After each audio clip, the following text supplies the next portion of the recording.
صلى الله عليه وسلم فغضب أحدهما غضبا شديدا حتى خيل إلي أن أنفه يتمزع من شدة غضبه، فقال النبي صلى الله عليه وسلم: إني لأعلم كلمة لو قالها لذهب عنه ما يجده من الغضب.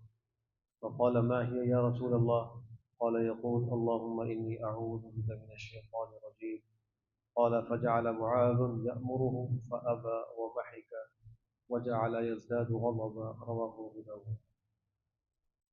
حضرت معاذ بن جبل رضی اللہ عنہ سے مروی ہے کہ پیغمبر کے پاس دو لوگوں کا آپس میں جھگڑا ہوا۔ ان میں سے ایک نے دوسرے پر بڑا سخت غصہ کیا، یہاں تک کہ مجھے یہ خیال ہونے لگا کہ شاید اس کی آنکھ شدت غضب کی وجہ سے پھٹ جائے گی۔ تو پیغمبر نے فرمایا کہ میں ایک ایسا کلمہ جانتا ہوں، اگر یہ اس کو کہہ لے تو جو یہ غصہ اپنے دل میں محسوس کر رہا ہے وہ جاتا رہے۔ تو انہوں نے عرض کیا کہ وہ کیا کلمہ ہے اللہ کے رسول؟ فرمایا کہ وہ کہے: اللہم انی اعوذ بک من الشیطان الرجیم۔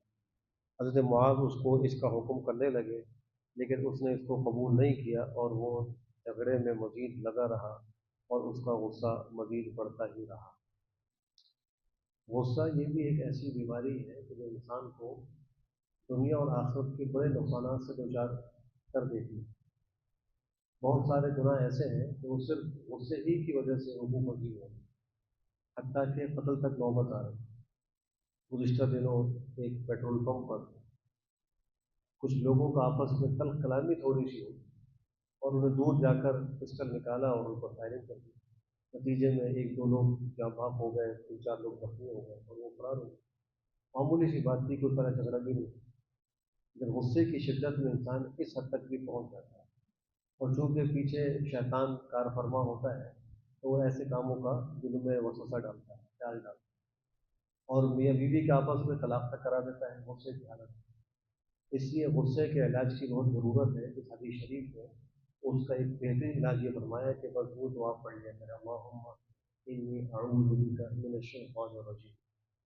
اگر سچے دل سے غصے کی حالت میں اس دعا کو پڑھا جائے تو اللہ غصے کو ٹھنڈا کر دے۔ انسان کو چاہیے کہ غصے کے تقاضے پر فوراً عمل نہ کرے، پہلے کچھ دیر سوچے، جب غصہ ٹھنڈا ہو پھر غور کرے کہ مجھے کیا کرنا چاہیے، اس کا کیا جواب دینا چاہیے، یا اس عمل کی اصلاح کیسے کرنی چاہیے۔